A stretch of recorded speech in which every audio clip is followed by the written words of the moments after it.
welcome to Thanasi Kokkinakis press conference. How special is it for you to play at home with the Australian crowd supporting you? Yeah, it's the best. There's nothing like it. We don't get to do it too often, so got to make the most of it while we can. It's the thing you'll miss most about, when you retire and stop playing. So playing in front of the fans, the energy they give you. I live here in Melbourne now, so having friends and family come down and support is a cool feeling. Over there. Thanasi, might be a bit late to ask this question, but you're using the Babolat at the moment, and before that it was the Yonex. I think before that it might have been Babolat again.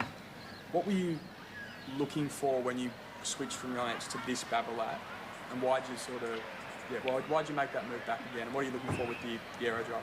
Yeah, it's what I used to use sort of when I was probably from 10 years old. I've kind of switched a little bit, but I've used it for ages, and then I changed to Yonex for a little bit, and I've gone back to Babolat. I was using a blacked out one for a little while, but I just felt like courts and tournaments were getting a lot slower.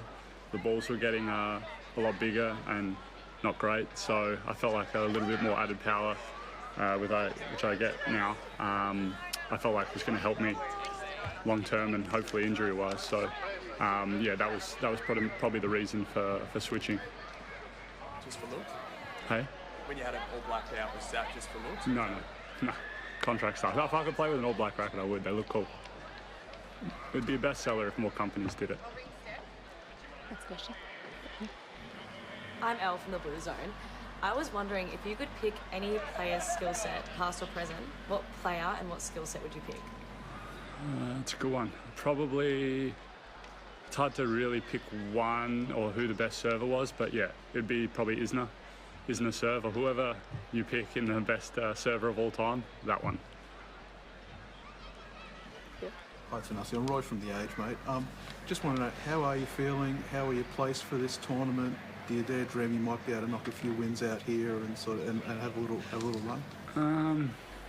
I can give you an honest answer or a fake one. Nah, I've felt better, to be honest. I'm pretty frustrated. Obviously, pulling out last week was tough.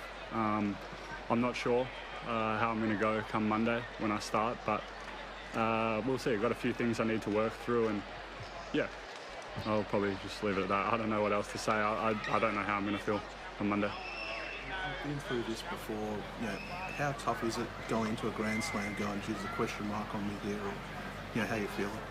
Yeah, it's the worst feeling because you feel like you do everything you can to kind of prepare and get as ready as you can be for me, my most important event. And then when something doesn't quite go right or it lets you down, it's tough. The thing I work hardest on the most to recover and make sure I've got in the best shape I can, when that fails you time and time again, that's the one that's pretty head scratching and is pretty tough. But yeah, it is what it is. At the end of the day, no one cares if you roll out there, so you got to go and play and see what you can do.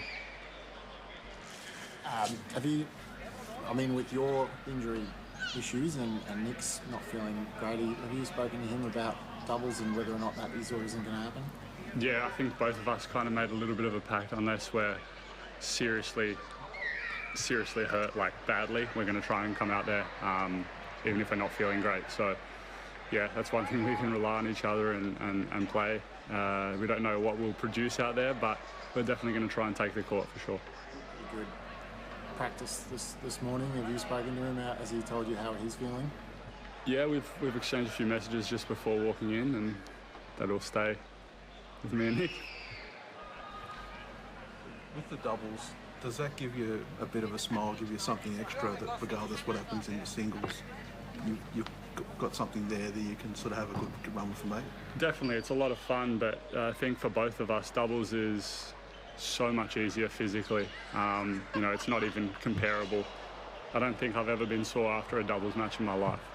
So it's everything. If I am sore or something's injured, it's because of a singles that's happened. So that's something to look forward to. It's a lot easier physically, easier mentally as well when you have a mate that you like playing with. And we haven't played here since we won, so it's going to be great. I think the crowd will love it, and hopefully we can produce some good stuff. But yeah, we'll see. Have you had a run with him at all since the Open, or have you guys not had it? We played a couple events just so we made ATP finals that year, but I think maybe only 6 or 7 for the whole year. So yeah, our last event together I think was the ATP finals. Yeah. So you're Greek and you're from Melbourne. There's a large Greek population here. Where's the best place to get some Greek food in Melbourne? Oof. It's a good question. Mum's when she flies over from Adelaide. I know. I was going to elaborate. I always like Jim's. I always like Jim's Greek. I think you can't go wrong with that. I tried a place the other day that was very sort of village Greek, which was Cafe Neon in the city. I'm sure there's a few more that I haven't quite been to, but I live close to Zeus, so it's something quick, I always go get Zeus, and I think it's severely underrated, so if they want to give me a card, I'd appreciate that, because I've spent my life savings in that joint. Any more questions? Sweet. All right, thank you.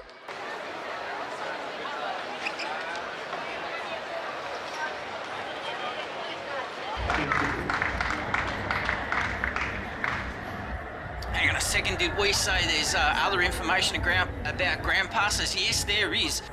Do you know what's happening here? Why is the road moving? They're setting up the Australian Open, which qualifying is this week. So they're setting up the entrance. The tournament starts on Sunday, and they've got a lot of forklifts and heavy vehicles. They're moving really big equipment up and down. So every time they send a forklift down, they have to block pathway. So for your safety, and as long as it takes for them to do what they got to do, and then they'll open it back up again. And you can walk straight down to the tram, and you can catch the tram to Richmond Station or back into the city. Yeah. So we're actually going to Australian Open. So do you know how long Here you go. Oh, yeah. We'll just go down. Yeah. Oh, no one. Good luck. All the best.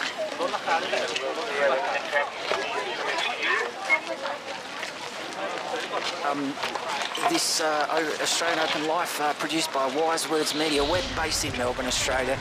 We are experts on all things Melbourne Park, and all things Australian Open 2025. Bringing you the sights, sounds, summer of tennis. Thanks for listening. Thanks for watching whatever I'm playing over the top of this audio-only radio-style commentary. You're listening to The Bloke Who Walks. Thanks for listening, thanks for watching, and we'll chat to you soon. Bye for now.